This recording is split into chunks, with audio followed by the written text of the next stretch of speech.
So with no further ado, Dr. Levine, thank you again, and we're looking forward to hearing what you have to say.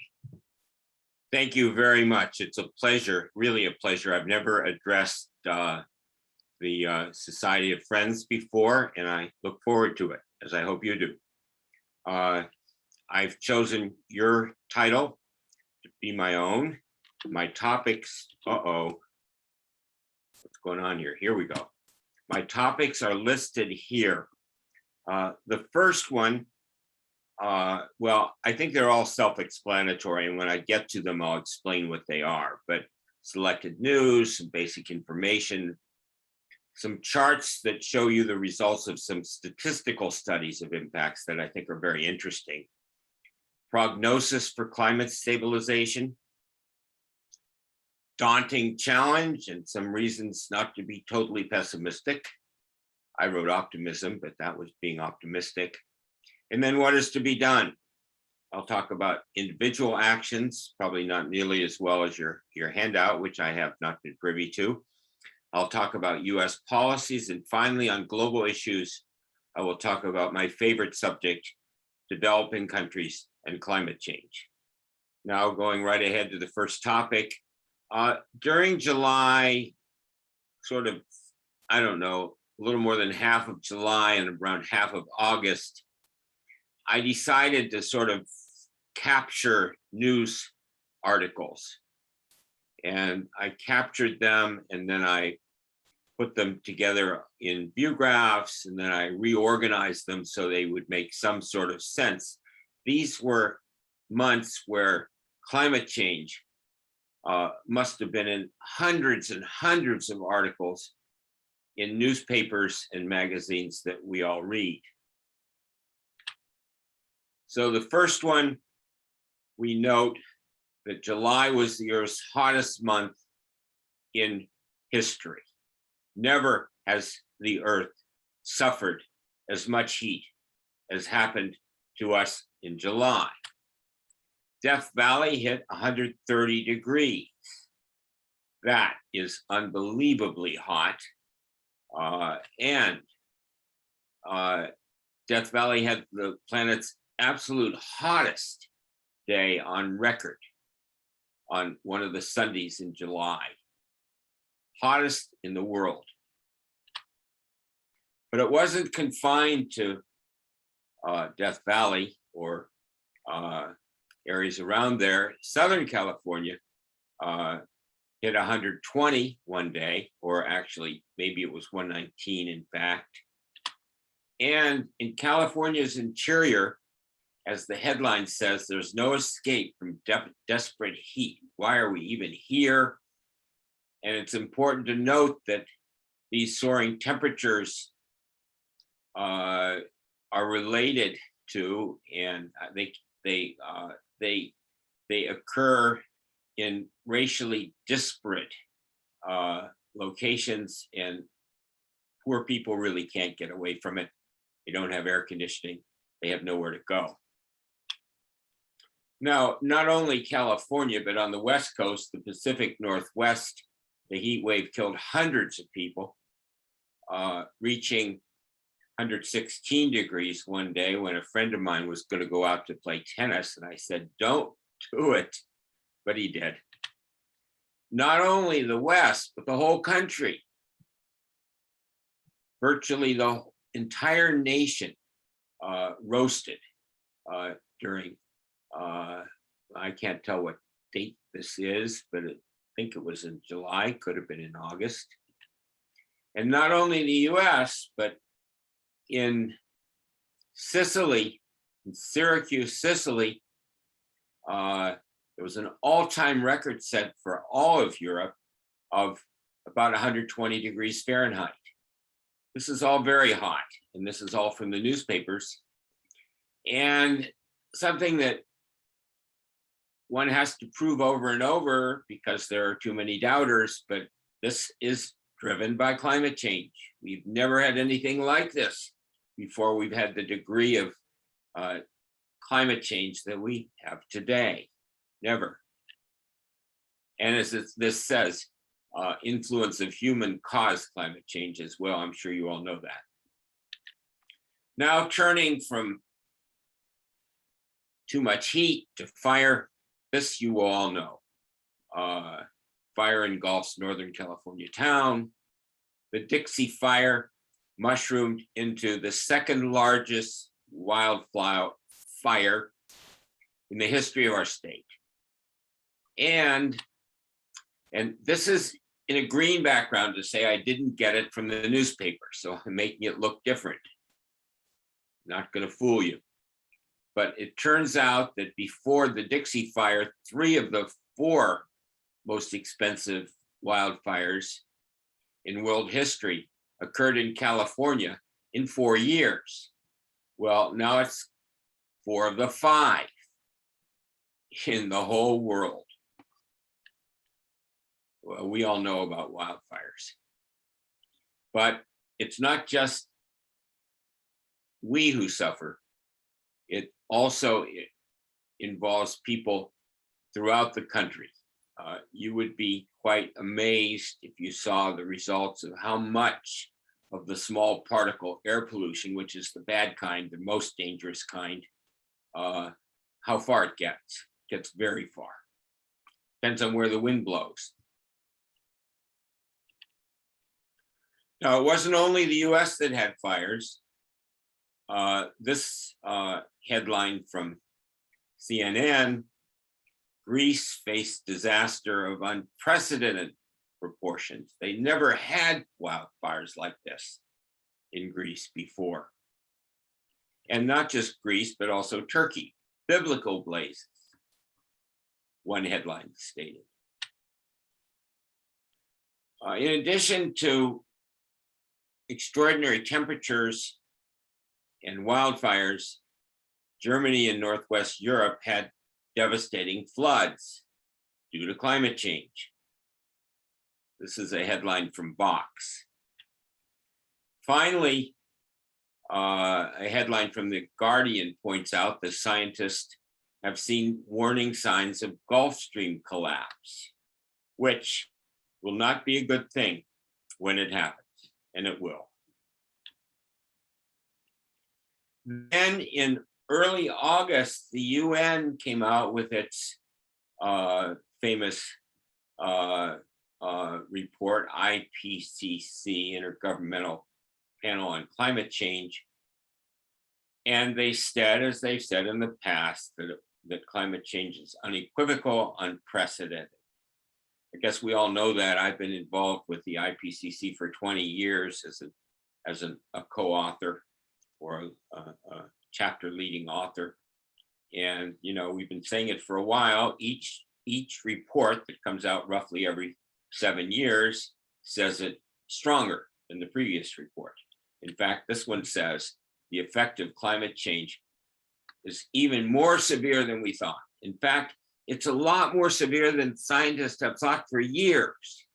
It turns out, for reasons that I won't go into unless there's time at the end of the talk, there are systematic reasons that scientists have underestimated the impact of climate change. And we're only now coming to terms with that underestimation. So not only does the political system not respond, but the scientific advisors have, by and large, with a few exceptions, Jim Hansen is one, have not recognized the severity of the problem. More recently, they are beginning to recognize it, but still not completely. And sadly, most nations are far behind their commitments that they made at the Paris talk. And I forgot to start my timer. I'm going to start it now. In fact, in this article, it says there's only one country in the world that's meeting the commitments that they had stated they would meet in Paris. Okay, now some basic information. Well, I'm going to start with a couple of view graphs, 2 on impacts. The first is that we've talked about higher temperatures and forest fires, and actually talked about floods and a little bit about the Gulf Stream. But let me tell you, that is just the tip of the iceberg, so to speak. in terms of impacts. You can read this. I don't have to read it for you, but I will say a couple words. The ones here that worry me the most in the long run are sea rise and climate refugees. I think climate refugees are just going to be an unbelievable problem for the world. Now, I'm not talking about soon, although already we have climate refugees. The vast droughts that have affected the Middle East have caused more people to become refugees than have become refugees in Syria because of war. But nobody knows that, but it's true. I mean, nobody knows it because our newspapers don't really cover international things very well.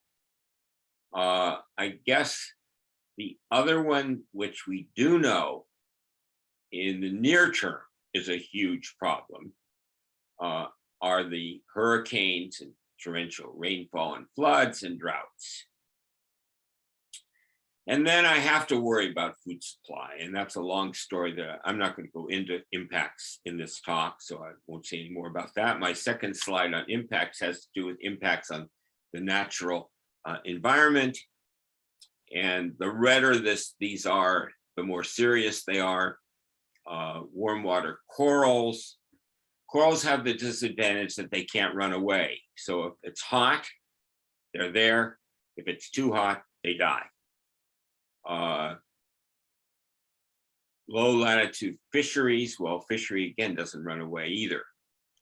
The Arctic can't run away, and the Arctic is heated much faster than any other region, and that's because of the albedo of the Arctic, and coastal flooding. So those are the big issues on ecosystems, and the last two are on human systems. Now, this is an impossible chart. I promise you I won't have any more impossible charts, but this is here because it's so important. But it's hard to grasp quickly. On the x-axis going positive is the amount of energy per square meter that is transmitted because of these pollutants. Going left, it's the amount of cooling per square meter due to other effects. And here are the things I want to point out. CO2 is the big one, but it's not only CO2. Methane, nitrous oxide, and halocarbons are also important in terms of global climate change, as is tropospheric ozone. The latter aren't talked about much, and don't ask me much about them because I don't know that much about them. But they're real.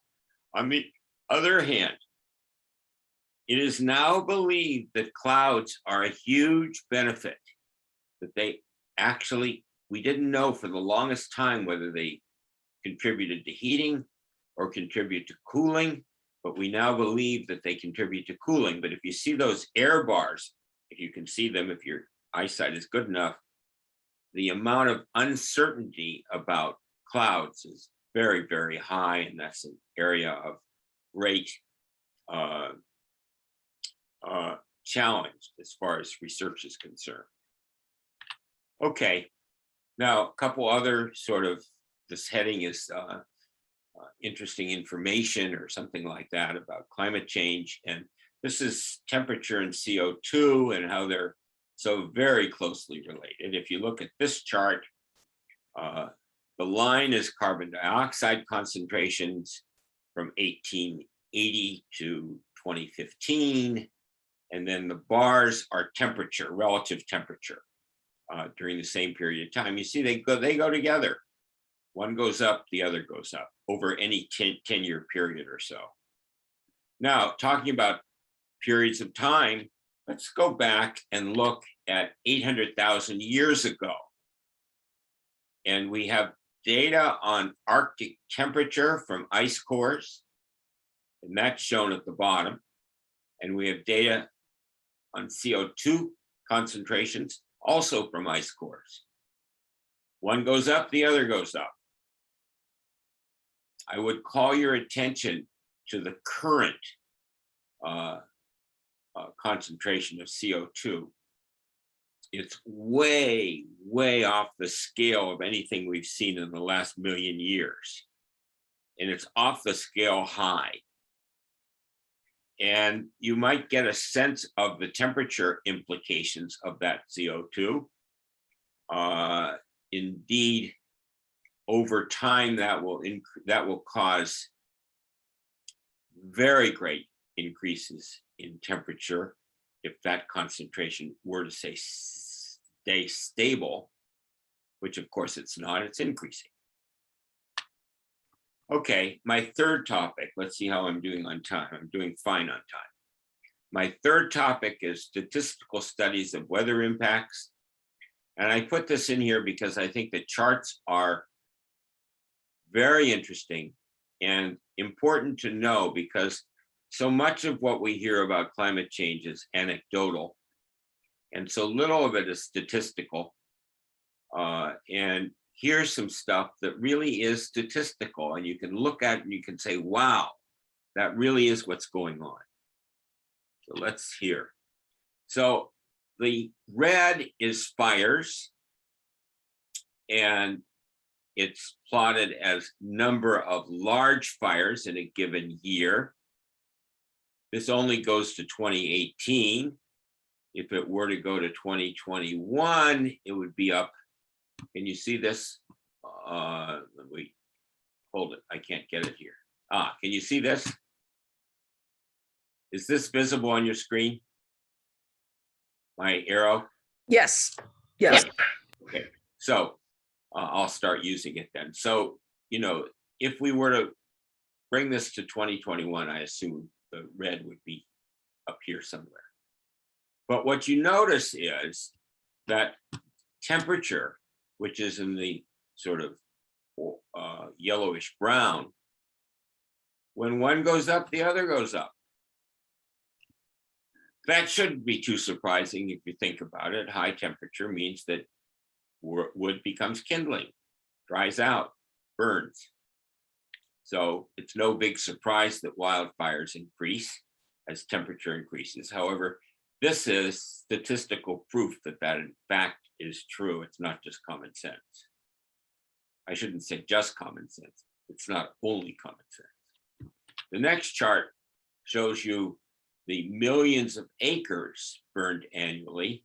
And again, this is, and you know, this is from, I can't see the date, 81 to 2015. And this is just a steadily increasing millions of acres burned. Now, there are some down years, and that's probably because the forests are recovering from burning and there isn't as much kindling around to burn. But the trend line is powerfully up. That's bad news. And it's not, as a former president said, because of bad forest management. It's because of bad climate change management. Now this one, torrential downpours and floods. And again, what you see is it's going up. And these are awful things. These torrential downpours and floods, you know, water does an amazing amount of damage when it comes in high volume, large quantity. And it's just getting worse and worse. It's not surprising because, as the middle of this chart says, a warmer atmosphere holds more water. So more can and does come down at one time. So you warm up the atmosphere, water is collected, more is held in there, and then suddenly it floods. And that's what we've seen. This only goes through 2016. It has surely gotten worse since then. And then this is sort of the summary of the whole impact of weather. These are weather catastrophes. And on the bottom, and they're plotted in terms of number of events, but they're only talking about really, really bad events, really powerful events. And you can see that the storms have increased. This is all, by the way, from Munich Re, an insurance company, huge insurance company. They do great work on climate change. And you can see that the number of storms has increased rather significantly from 1980 through 2018. We had a couple bad years in there. 2007 was a very bad year. 2018 was a bad year. Then if you look at floods and mudslides, they have increased enormously quickly, faster than the number of storms, faster than anything else as floods and mudslides. And then extreme temperatures, well, I'm surprised that the red bars haven't grown even more than are shown here. I am certain that if this were carried out to 2021, the years 2019, 2020, and 21, the red bars would have grown quite a bit. So this is an overall summary of extreme weather catastrophes, and I think it's very worth pondering. Now, do I have another one on this chart or not? No, I don't think so. So now I'm going to turn to the fourth topic. I got to this topic sooner than I expected to, so I'll spend more. It has a lot of view graphs. I was planning to go through most of them very quickly, but I'll take a little bit more time going through them. I want to have plenty of time for item 5. What do we do about all this stuff? So my first subheading is that this issue of climate stabilization is truly daunting. The changes that are necessary to address it go to the heart of our economy. I mean, to the very heart. You don't have a modern economic system without lots of energy. And we don't know how to get energy, or at least we didn't know how until very recently, to get energy without using huge amounts of fossil fuel. So this will give you an idea of the magnitude of the challenge. This plots metric tons of carbon in the atmosphere from 1850 to 2018, and it's up, up, up and away. And the idea that anybody could turn that Titanic around in short time is mind-boggling. It's mind-boggling. And you'll have a few companies that won't let you do that. The oil industry and the gas industry, they're not going to go down without a fight. They're going to keep giving you oil and gas. No matter what you say, they're going to give you oil and gas, and unfortunately, you're going to buy it. Now, to get off this curve, if we wanted to get to 1.5 degrees C, as of now, we'd have to turn it around instantly and come down off a cliff. Now, there are some people who still talk about 1.5 degrees C temperature change as well. Many people, IPCC talks about it as a goal, but I say, no way, it's not going to happen. Short of a calamitous war, I'm sorry to say 1.5 degrees C. And I've said this in IPCC meetings, and the leaders have said, don't say that. We want to have that as a goal. We have to preserve that goal to get people to move. I said, but it's not realistic. They say, that's not the point. Okay. 2 degrees C. It's not a cliff, but it's a damn steep hill going down. Now, the reason for the fan is the sooner you start, the lower the slope. So if we had started in the year 2000, we'd only have to reduce emissions by, I don't know, 2-3% a year. But now we would have to reduce emissions by, I don't know, 4 to 6% a year, which is faster than we grew them. So anyway, if that leaves you feeling pessimistic, well, I think there's some reason for that. I struggle to maintain an optimistic view of this. On the other hand, there are some reasons for optimism, and there are reasons to think that we have the technical and technological tools to do what is asked for in this slide. Not the political tools, but the technical and technological, and in some ways economically feasible solutions. The problem is that, we don't know how to employ them at speed and magnitude that are needed. So energy efficiency, reasons for optimism. Energy efficiency is advancing. It's been advancing, well, since I joined LBNL and worked on energy efficiency. I was a pessimist on energy efficiency technology, and I was proved wrong. I was sort of the house pessimist at LBL. We worked on energy efficiency. We were believers. I believed in its value, but I didn't think it would be practicable or economic in the time that it became. And, maybe I have undue pessimism on other things. A couple view graphs will show you about energy efficiency. This shows you the efficiency market in the US, which doubled in a 6-year period. It doubled. That's an annual growth rate of 11%, 12% in this case, more than double. That's pretty good. That's a good, that's a good investment. If you can get a 12% annual growth in something, it's worth putting your money on. Examples of technology breakthroughs: the light emitting diode. I can tell you that our lighting group at LBL, experts in lighting, said, oh, LEDs will mean something by, a little something by 2020.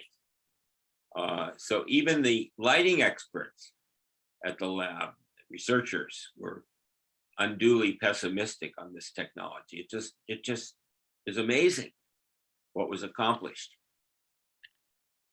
And lower prices, higher market penetrations.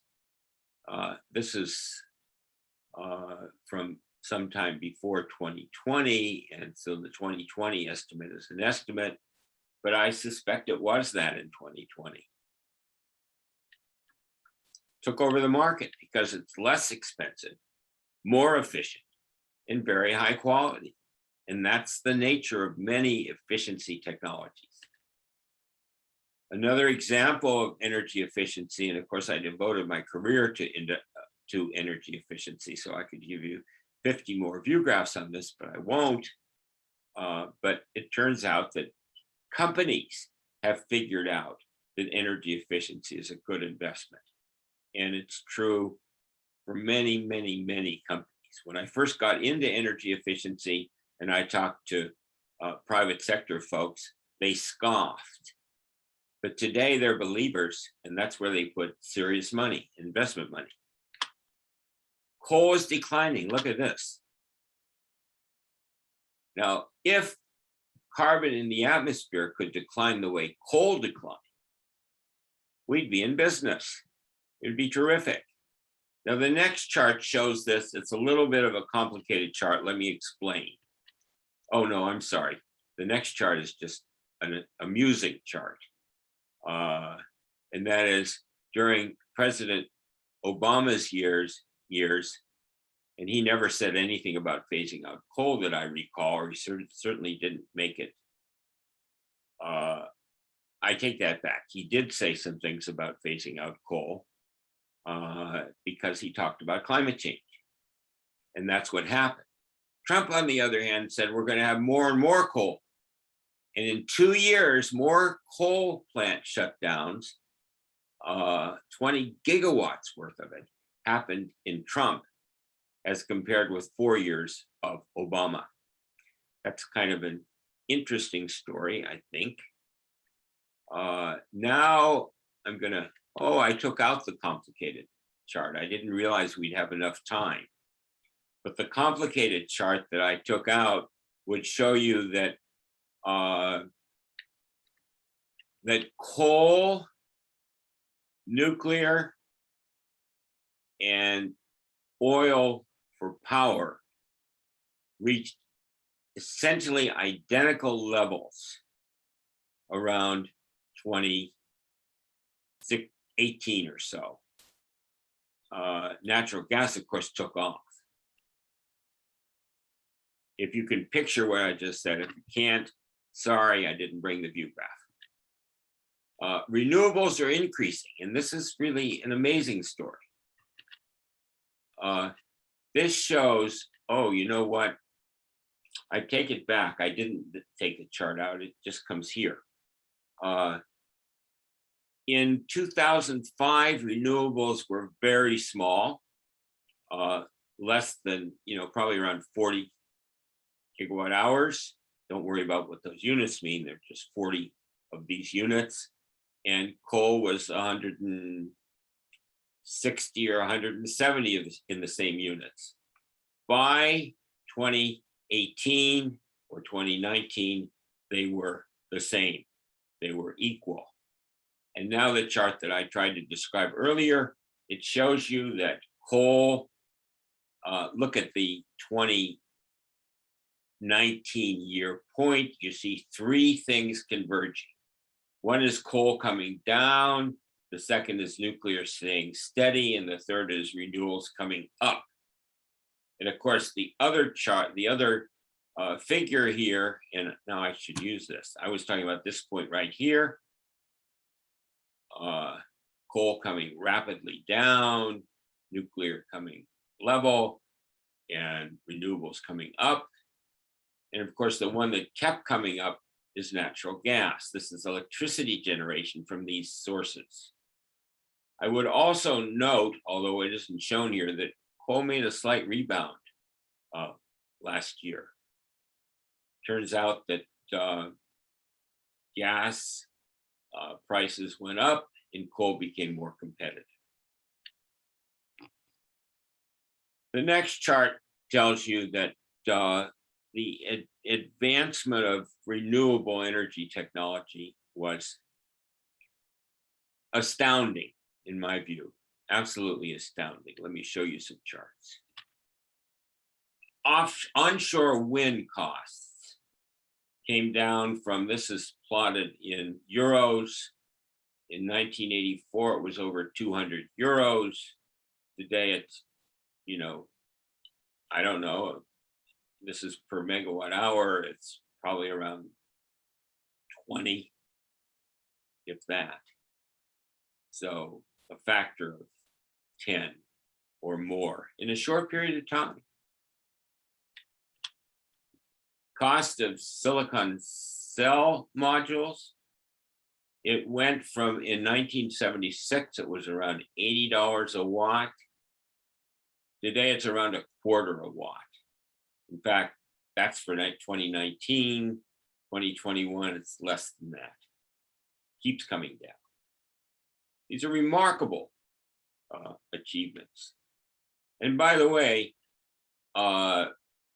China has a lot to do with this. They learned how to mass produce solar cells, and they learned how to do it really well because they had huge markets. And they aren't the best at R&D. I think the US still is, but in terms of commercialization and getting costs down, you just can't beat the Chinese with their huge markets. This is a very important statement that was made in Bloomberg New Energy Finance. I'll read it. Today, more than 2/3 of the global population lives in countries where solar and wind are the cheapest sources of new bulk generation. That is a big deal. Now, it doesn't mean that 2/3 of the population will have this as the cheapest source. It means that 2/3 of the population lives in countries where in good parts of the country, this is the cheapest source. But it's a big thing. It'll be a very big thing in terms of the future of renewable energy. This I put in as sort of to amuse us all. Certainly it amuses me. This is the Kentucky Coal Mining Museum in Benham, Kentucky. The museum estimates they will save $8,000 to $10,000 a year in energy costs thanks to solar. I tell you, if you can get a coal museum to support your technology in renewables, that's an achievement. Better than the White House was in many years.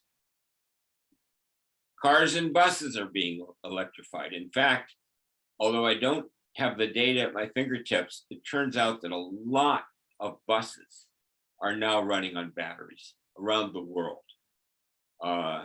Cars, not so much yet. But, you know, in terms of the future, General Motors, which is not exactly the most advanced thinking company in the world, although I don't mean to slight it, but they're a behemoth bureaucracy. They don't move very quickly normally. And they think the future is all electric, and they're not alone. So does Ford, so does Chrysler, so do most of the manufacturers, auto manufacturers in Europe. A holdout is Toyota in Japan, who isn't yet convinced that electric is the way to go. They're putting their emphasis on hybrids and hydrogen fuel cells, which I think is a mistake for automobiles. Employment. This matters not only in terms of giving a lot of people, a huge number of people, decent paying jobs, but also in terms of the political muscle of renewables. If you're talking about millions and millions of people whose livelihood depends on the industry, you know that they're going to have an impact on Congress. And that is the case here. In fact, in 5 years, the number of solar energy jobs grew 6-fold. And although I don't know the numbers of solar workers, it is in the millions. And financial institutions, and when they get the idea, when they really get it, they're going to have a big impact. 112 global financial institutions say they're not going to fund coal-fired power plants anymore because, you know, they don't make sense. And if it doesn't make sense financially, it's not going to happen. And the biggest financial entity in the world by far, BlackRock, controls around $1 trillion worth of assets. $1 trillion. It's something like 17% of all financial assets that are controlled by financial private entities in the world. And they're starting to move away from fossil fuels. Unfortunately, the emphasis has to be on starting, because although their CEO wrote a few letters saying, you know, we're going to stop doing that, we're not going to do this anymore, we're not doing fossil fuels. In fact, they continued doing fossil fuels. They slowed down their funding a little bit, but, you know, they really haven't, they talked a better game than they're playing. But in the long run, they'll play that game too, because that's where the money is not going to be in, you know, if I were a stock investor for the long term, the last place I'd put my money is in fossil fuels. You know, they're going to go down. The problem is they're not going to go down fast enough or far enough in terms of climate change. Other reasons to be optimistic. Some states and Western European countries are moving very aggressively. And as you all know, all the countries in the world signed an agreement in Paris to limit emissions, one that they're not yet living up to, but they signed an agreement, they're working, they're talking. They're going to do better over time. let me see what I have next coming up here. Okay, so China and India are on track to overachieve their Paris commitments. Well, that's only because their Paris commitments weren't very strong. So I can't be overly optimistic about that. Although China now has committed to carbon neutral or greenhouse gas neutrality by 2060. And that has had huge repercussions in China. Unfortunately, it hasn't changed any near-term policies, but it has affected planning. So sometime, they say they're going to become carbon neutral.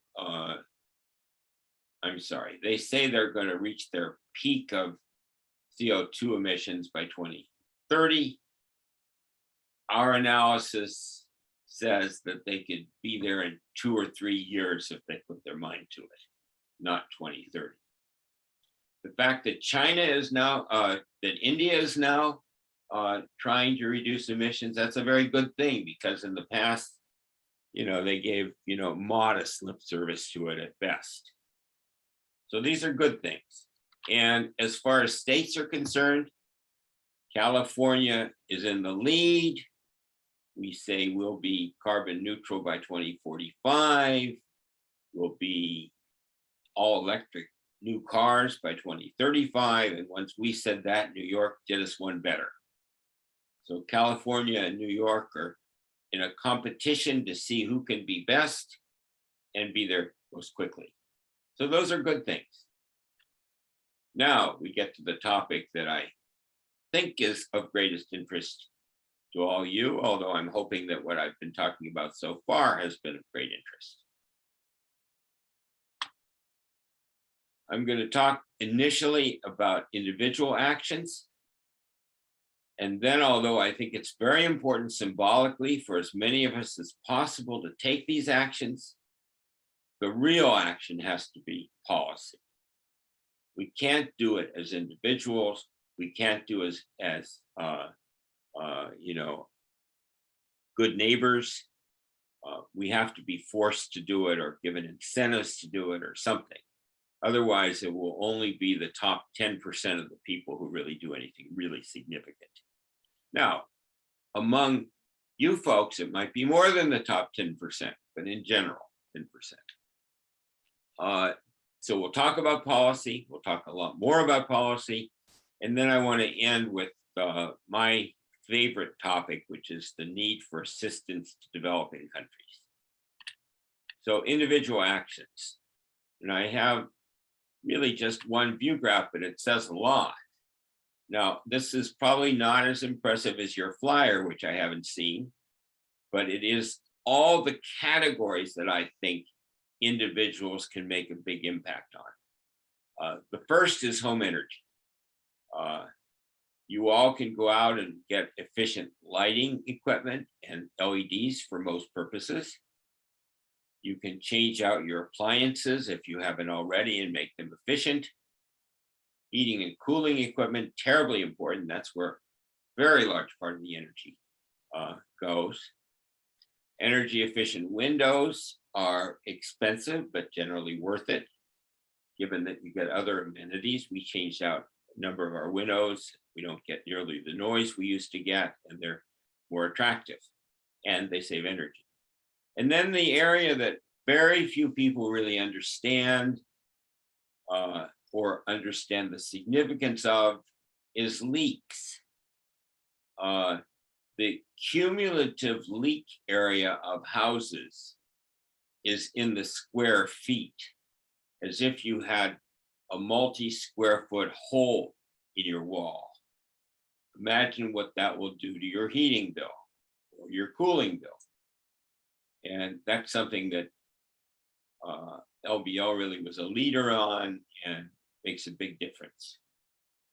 The second thing you can all do is go out and get an electric car. I got the electric car that is perfect for me. It's not available anymore. It's a Chevy Volt, V-O-L-T, V as in Victor. And why is it perfect for me? Because I don't want to run out of juice. I want to have something that will go and go until it doesn't go anymore, and then it has a gasoline engine. And my Volt goes more than 50 miles on a charge, which 98% of the time is more than I need. So it really is an electric vehicle as I drive it, but I have natural gas. I have gasoline backup. Car companies, including Chevrolet, have decided they don't need it because the batteries within a few years are going to be so good that your range is going to be so great that there'll be no reason for you to have a gasoline backup. I hope they're right. They know more about the subject than I do, but they may be being a little bit optimistic. I was pissed off at Chevy when they quit making the Volt. The value of my car declined precipitously. Not that I plan to sell it. Solar system for your house. So we have a solar system. We had it done one time when I wasn't looking, and my wife bought it. I wasn't going to buy it because at the time she bought it, it wasn't even close to cost effective. Would I buy it today? You bet I would. It's a bargain. Shop at stores where the store itself is energy efficient, and most importantly, the products that they sell have supply chains that are energy efficient or green in various ways, and hopefully don't employ slave labor, but that's a whole other story. Everything you buy should be energy efficient. I have to confess that I have not necessarily always obeyed that, I don't know what you call it, command. Investment portfolio. That's important. I looked at our portfolio when I took over managing it from Schwab, or actually at that time it was a different company. I discovered that I had invested in all kinds of fossil fuel companies. I divested my investments in fossil fuel companies, and I've done pretty well, so I think it was fine.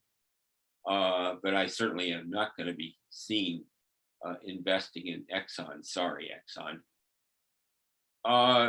Maybe the most important thing any of us can do is to influence policymakers. Now, in California, that's less of a big thing because our policymakers have already been influenced in the right direction. So I think what we can do instead is participate in political programs, political campaigns that elect people who care about the climate.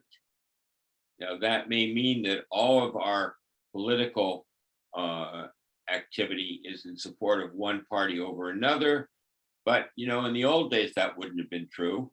And in fact, it would be terribly valuable if we had Republicans who cared about climate too. Otherwise, we're never going to do anything. And finally, informing yourself, understanding what you can do that will have an impact, and what other institutions, people and institutions can do that will have large impacts. Understand a little bit about the science of climate change. I have a whole talk on the science of climate change I could give you. And talk it up with your neighbors. See if you can enlist some other folks into the campaign and be creative about it. I'm a member of Climate Reality, and we're struggling all the time to think of better ways to influence local bodies on climate change. For example, I live in El Cerrito, and we're working with the city council on electrification ordinance.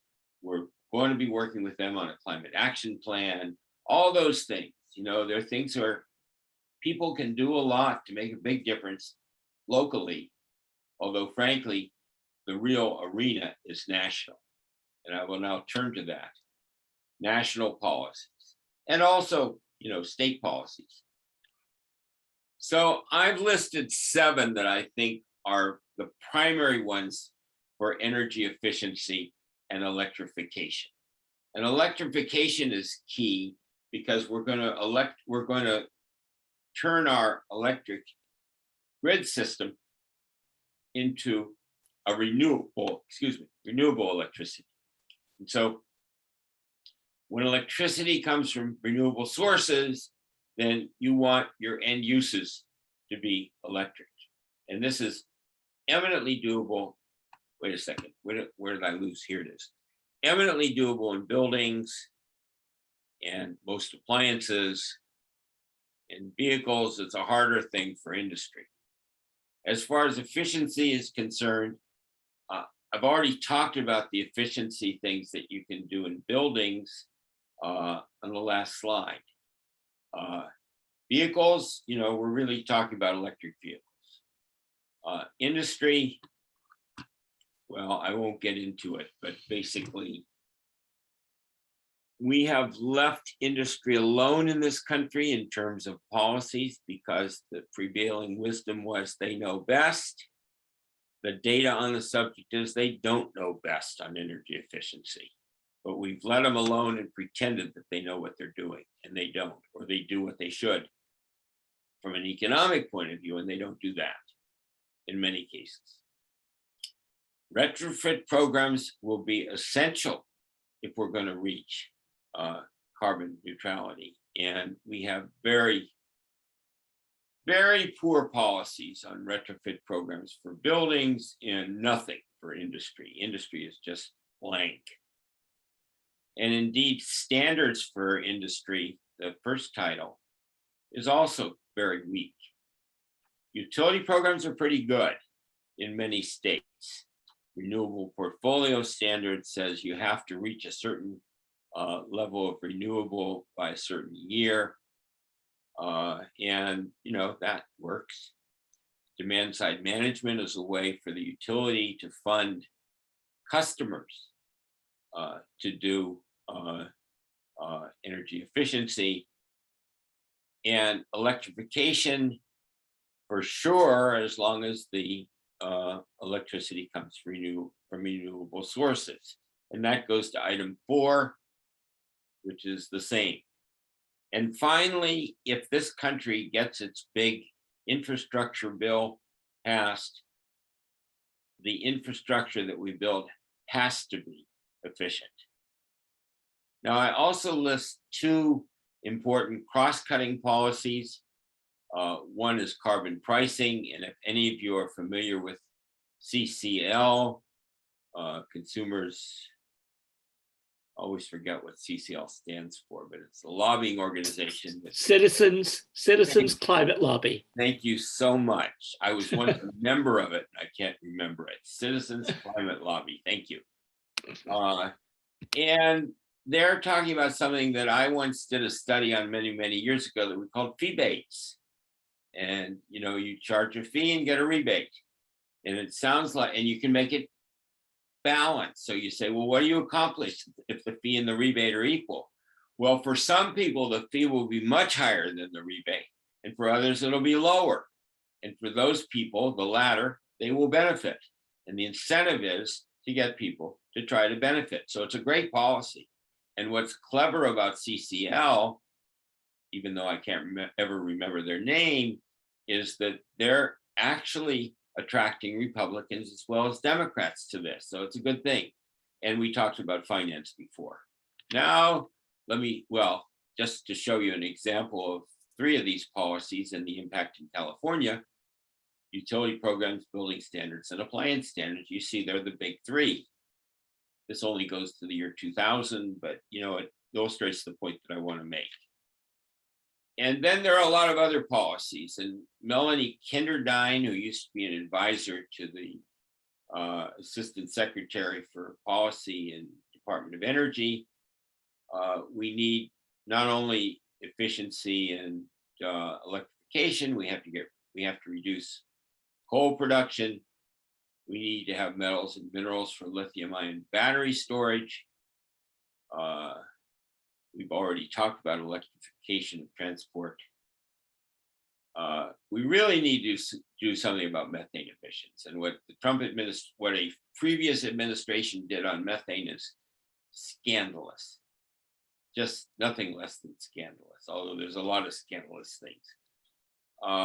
We need to do R&D on storage of electricity of a magnitude that can support making electricity systems renewable from wind and solar. And we don't have that technology today. There is a company in the lead, it's called Form Energy, and they're doing some very interesting work, which one isn't allowed to talk about, but it's important work. So those are other things. Now let's talk, and I am staying roughly on schedule. My last issue is global, and here I just want to talk about the crucial role of developing countries. And here you have a chart that shows you over time from 1960 to 2019, the US, it's been pretty flat since, well, it's actually been declining since 2000 and is today about at the level, CO2 emissions, that it was in the early 90s. Europe even better. Then look at India, China, and all other countries. They're going up. They're going up. For a while, China went up very rapidly.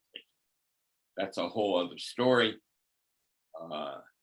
One of you folks knows that story from an OLLI course. But now I'm going to plot this another way on the next chart. This is percentage. And what you can see is that the developed countries have declined as a percentage from 39% in 1990 to 26% of the world total today. On the other hand, Asia and the developing Pacific have gone from 27% to 43% of the world's greenhouse gas emissions. Actually, yes, in gigatons of carbon dioxide equivalent. And Africa and the Middle East has grown, but not as rapidly as Asia and developing Pacific. Most of Asia and the developing Pacific, with the exception, I would say, of China and Japan and Korea, are developing countries, as are the countries in Africa, and as are a number of countries in Latin America that haven't yet taken off. That's where all the increase in CO2 emissions since 1990 has taken place. Let me say it again. All the increase is in Asia, developing Pacific, Africa, developing Pacific countries, Africa and the Middle East since 1990. That's what we have to address. Now, this is not to fault these countries. Indeed, most of the carbon dioxide in the atmosphere is thanks to us. And I think we have a moral obligation, although the world doesn't talk in moral terms, but you folks do, to try to do something about this. Now, I wrote all these words down. Very important statement. I was there in Copenhagen and I heard the commitment that Hillary Clinton made as Secretary of State on behalf of all developed countries, that the developed countries would provide $100 billion a year to developing countries to address climate change. And I thought, wow, that is really exciting. That's a wonderful thing. I wonder if it'll happen. It has not happened. I'm going to take a break and have some water.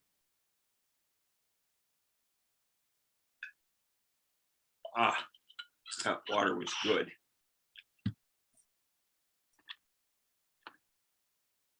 But not only are funds required, but more. And this is a paper that I wrote in September, sent it off to a journal. It's accepted. And this is the first part of it. And I call it the elephant in the climate change room, because it's the developing countries that people pay terribly inadequate attention to, but where the attention is essential, because many of those countries do not have the infrastructure or the wherewithal to reduce their growth in CO2 emissions, much less to become carbon neutral. And this page from that paper tells you the things that are needed. We need to have training institutes for developing countries and others to learn how to do all this stuff.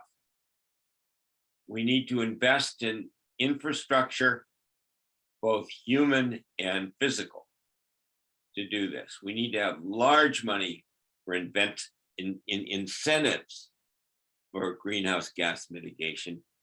And we need to have some fair way of transferring technology to developing countries. We don't have any of those things today in nearly the magnitude necessary to address the problem. And hardly anybody's talking about it. Although I do believe that the upcoming COP, this is going to be a topic of, for the first time, serious consideration.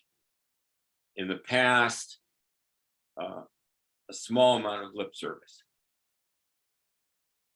I will argue that we need a whole new type of organization or a reconsideration and restructuring of the Green Climate Fund. And I won't go into detail, but there are a number of things that cannot be done today that need to be done by existing organizations. We need to have training centers, regional training centers, and we need, and this is very, very important, if we provide support for developing countries, you need to make sure that as much of it as possible is spent in those developing countries, preferably through NGOs rather than governments. Preferably the money won't be, embezzled. It'll be used. It'll be used to grow employment. And in fact, I've done an analysis, and we can do huge amounts to bring women into the workforce if we take climate change money to developing countries and make sure that it goes to people who can do the jobs that are necessary to be done. And women qualify for a large percentage of those necessary jobs. Now, this may be my last view graph. You'll be happy to know, or not. No, here's my last view graph. I'll let it speak for itself. Okay, you have time to read that one. And so thank you very much. And there's my email address. If any of you know of organizations that want to hear a talk on climate change, I have multiple talks on climate change. There's this one that I've prepared for you guys. There's one on impacts, and there's one on the science. So I have at least 3 talks on climate change. And that's it. Well, thank you so much. Quakers clap. 50 minutes, but I did it in 60 minutes. Sorry. No, that was great. Excellent. Thank you so much. Do you have some time for some questions? I'm not going anywhere. Okay, wonderful. And while we start taking some questions, I am going to post the handout, which has suggestions of Quaker environmental organizations and lobby organizations to support, some federal legislation to support, something about state legislation and individual actions. So you have a digital version of that. Would you send that to me? I do. And so what I'm going to do is put it in the chat, and some of you might be able to access it that way if you go to the chat and click on the document. Or if you put into chat your email address, then I will send it to you. And Mark, I'll send it to you also. Thank you so much. Okay, so who might have a question? Or a comment. Sarah.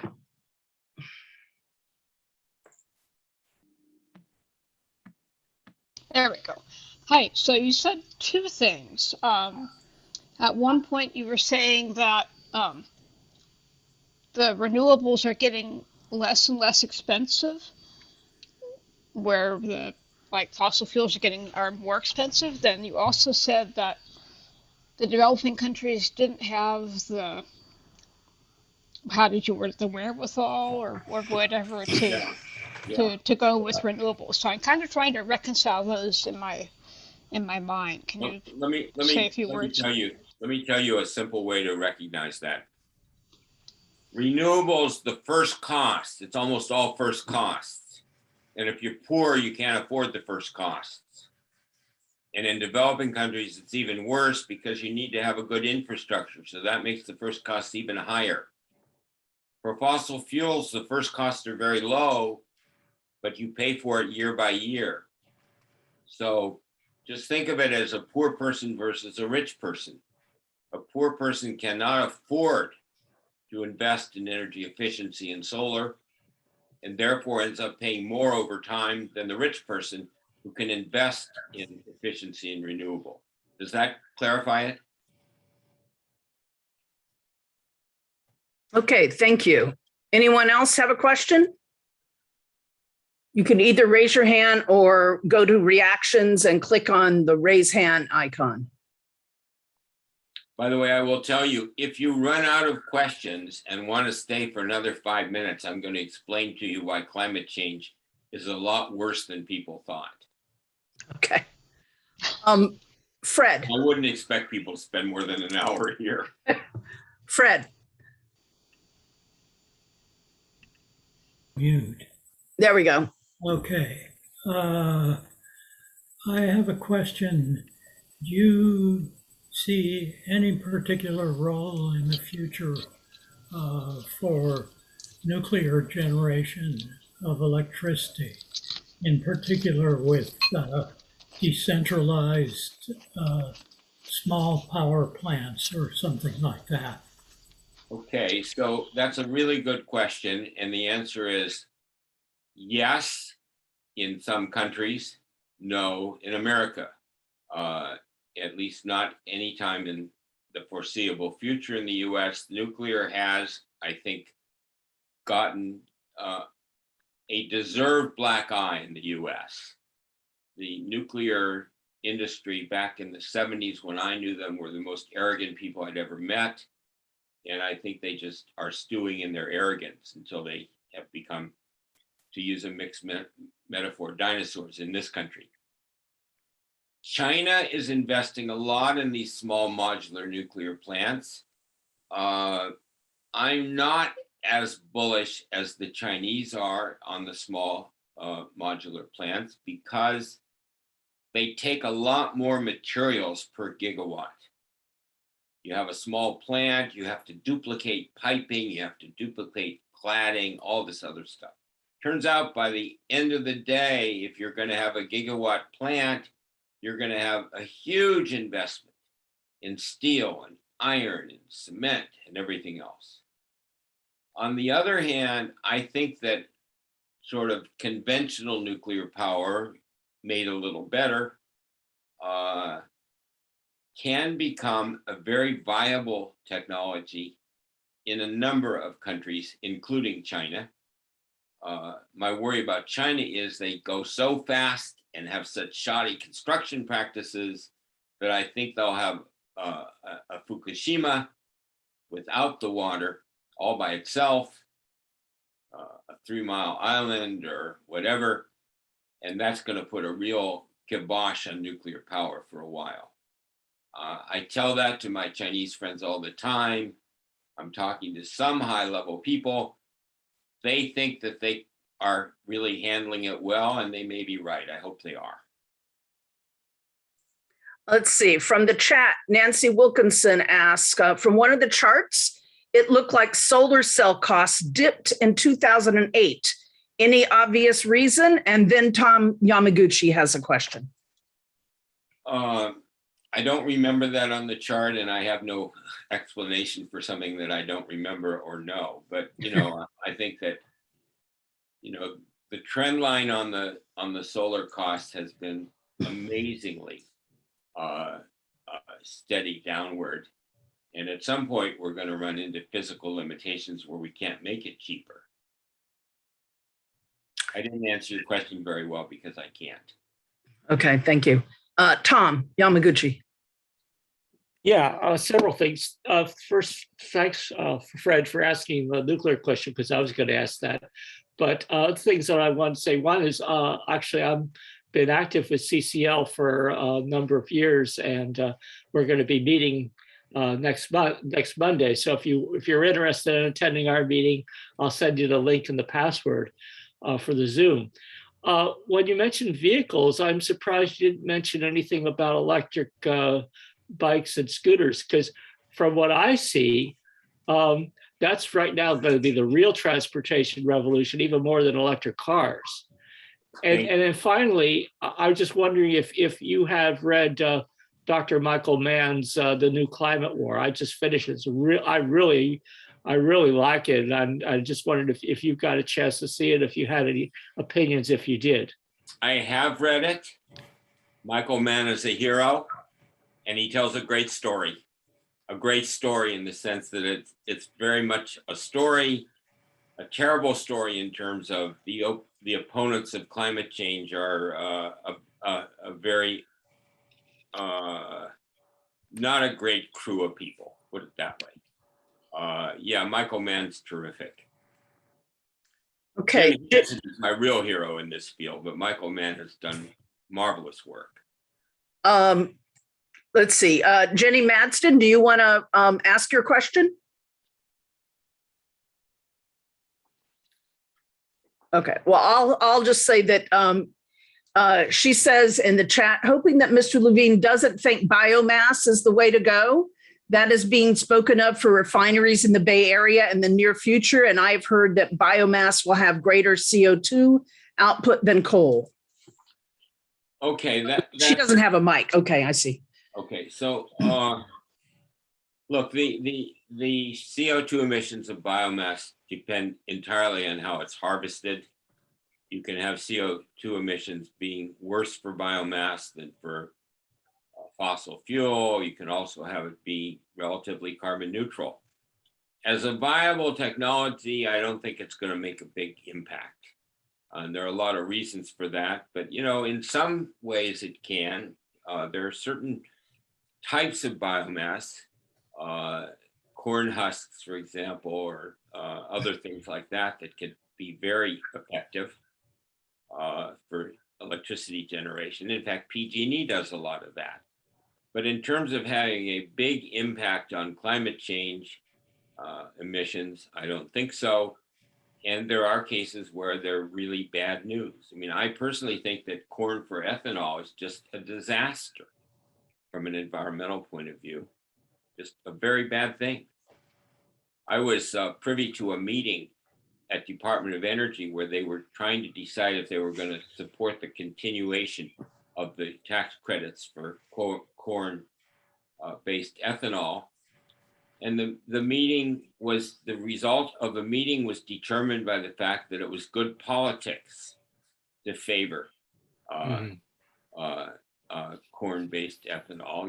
It's the heart of the Midwest, and you don't want to lose those votes.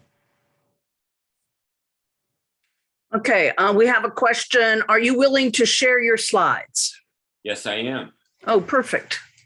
If you could email them to me, then if you put your email address in the chat, folks who want the slides, indicate that and I'll send them on to you. I think that will work because my normal presentation is so large. Okay. It has to be broken into 3 parts. This one is not nearly as large. It's only about 15% as large as my normal presentation because I took out all the impact slides. Okay.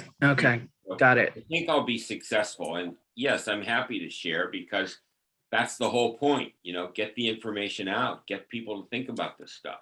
Well, thank you. Other questions? Mark. I had 2 questions. One is about technologies that I know next to nothing about, but I've heard about them, and I wanted to find out if you thought they were promising. One is the use of ocean water in bays to generate energy, and the other is the covering of surfaces in white to deflect more of the sun's rays. So that was the first question, whether those are viable or can be looked upon. And the other question has to do with whether presentations like yours can be presented to the banks that are funding new pipelines and new use of fossil fuels. Okay, I love your questions. Great questions. And I don't say that gratuitously at all. So on the first one, ocean thermal, OTEC, energy conversion, it's technically very viable. We know how to do it. We know how to do it well. It's economically not viable. It's expensive. There are companies that are trying to commercialize this. They've been trying to commercialize it for a long time.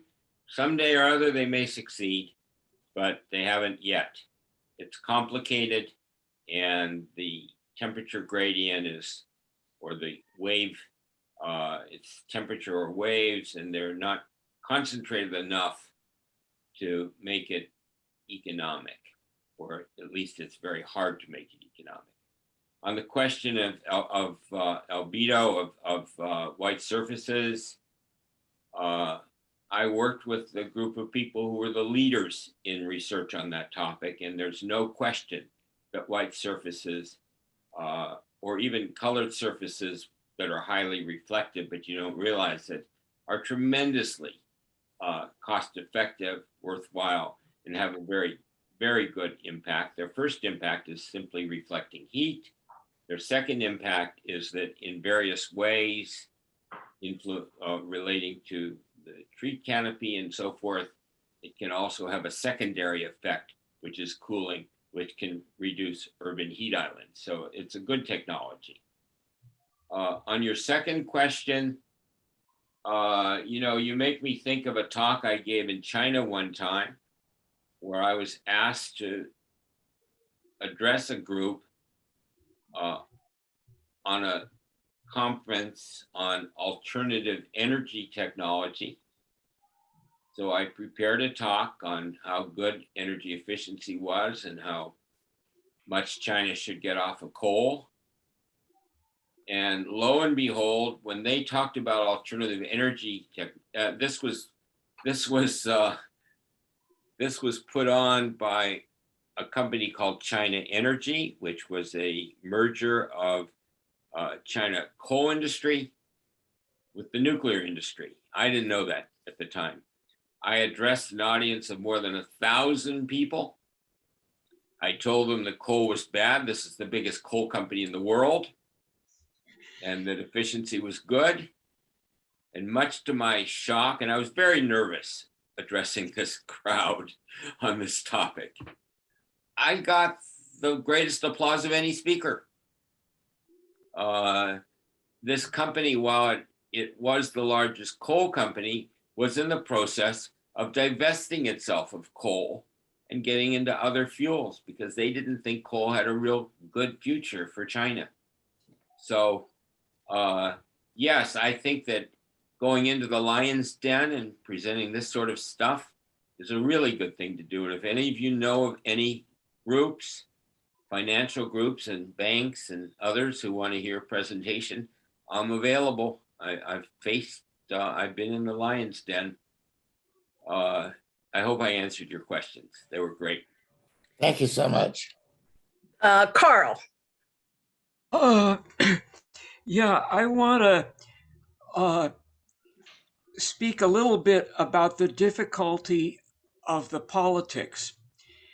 the basic idea of politics is if you're a politician, you can look at your voters and say, we have a problem and I can make it better. Cost, of course, is a very, very big deal on that.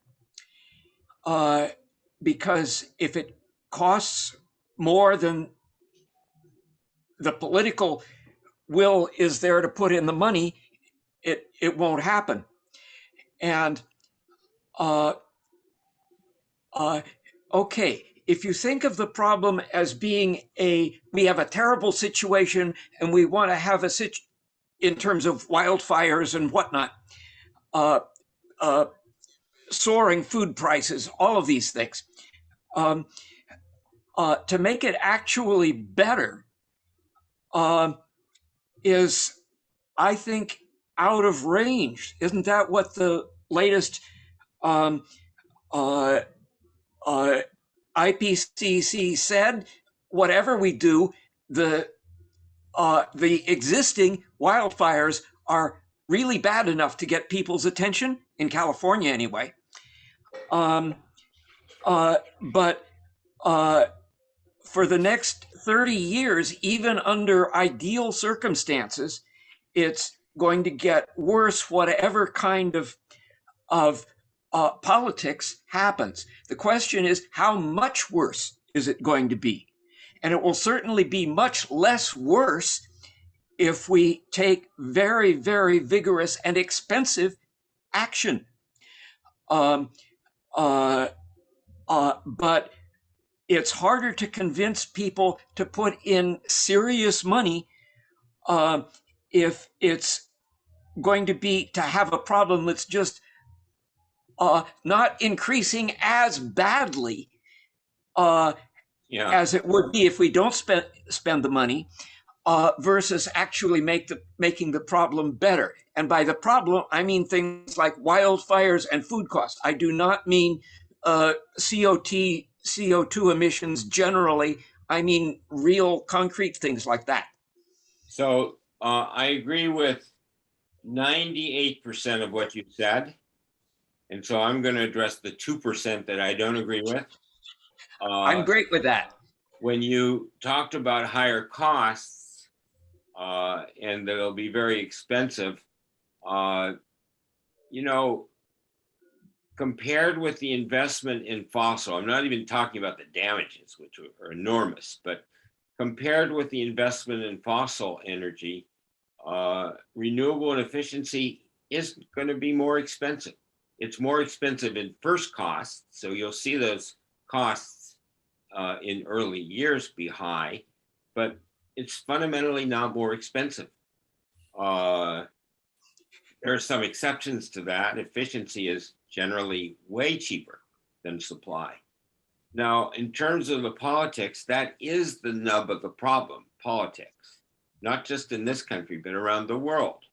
Changing the world from the way it is to the way it needs to be, the energy barriers that you have to climb over, you can't tunnel through them, are enormous. And, that's the problem. But technically, we know how to do it. Economically, we can easily afford it because the economics, not even accounting for the saving of the disasters that climate change causes, but just on straight market terms are pretty favorable. But the politics are going to make it impossible. And that's, you hit on the very nub of the problem. So that's the 98% that I agree with. Well, thank you I could very rattle much. on some, but I want to yield the floor. I wonder if we could all unmute and give Mark a hand for his wonderful talk. Thank you. And anybody who's going to stay another 5 minutes, I'm going to give you an answer to this question. Oh, okay. Before you do, let me just say that we have 2 events coming up. And if you would like to be informed of them, put your email in the chat. Barb, could you make a brief announcement about the October 15th event? Sure. Yeah. Hi, everybody. Glad you could be here. And thank you, Dr. Levine, for the great presentation. October 15th, we have a racial justice presentation. A book called Learning in Public is about the Emerson School in Oakland. Courtney Martin, the author, and our member Ingrid Hogel will be speaking. So if you're interested, you can I'll put my email in the chat, and you can let me know you want the Zoom link. And then we still don't have a date, but Strawberry Creek Peace, Earth Care and Social Witness Committee and our committee will be hosting an event soon from American Friends Service Committee, talking about their new directions in their strategic plan. So again, if you would like any of that information, please put your email in the chat. And thank you again to Dr. Levine. This was exactly what we were hoping for. And we really appreciate the efforts that you put into the PowerPoint presentation and answering all our questions. So, and my God, you guys stayed for an hour and a half. Bravo to you. Yeah. It was a great turnout. We really appreciate you all coming and hope to see you again in the future. If you want to hang out a little bit, please, you're welcome to do so. Okay, I can do this in about 5 minutes, but Okay. I'm going to answer this question of why 1 degree centigrade temperature increase has had the huge impact that it's had, vastly greater than the scientists had thought. And I'm going to do this in 4 slides. The first one shows you the temperature distribution. Actually, it's the temperature distribution plotted as deviation from the mean. This is a complex way of doing it. I don't understand it myself, but I have a qualitative understanding. And it's a bell curve. It means, back in the period 1951 to 1980, if you were 2 standard deviations from the mean, that was 5% of the time or something like that. 1 standard deviation from the mean was maybe 40% of the time. So that's a standard bell curve. Now let's move forward to 1983, 1993. And you see it moving to the right. But you also see that it's becoming broader. It's spreading out more. And then if you look carefully, you see that area beyond 3 standard deviations from the mean that is labeled extremely hot. That's the area that you care about. And it went from not being there in 1980 to being there a little bit in 1993. And then we go forward another decade, and look what happens. Extremely hot above 3 standard deviations from the mean is now very noticeable. And this is just in, like 2 decades. This is this is temperatures? This is a measure of temperature. Yes. Okay. It's a measure of temperature. Don't ask me anymore. I can't answer it. Then, and this is data that Jim Hansen collected and analyzed. And Jim is the guy who in 1988 proclaimed to Congress that climate change was a disaster and has been beaten up ever since, but nobody ever convinced him to keep his mouth shut. Now let's go to 2015. And by 2015, the extreme temperature events, and by the way, this is not the US, I was wrong, this is the globe. And by 2015, or actually the average, I guess that would be 2010,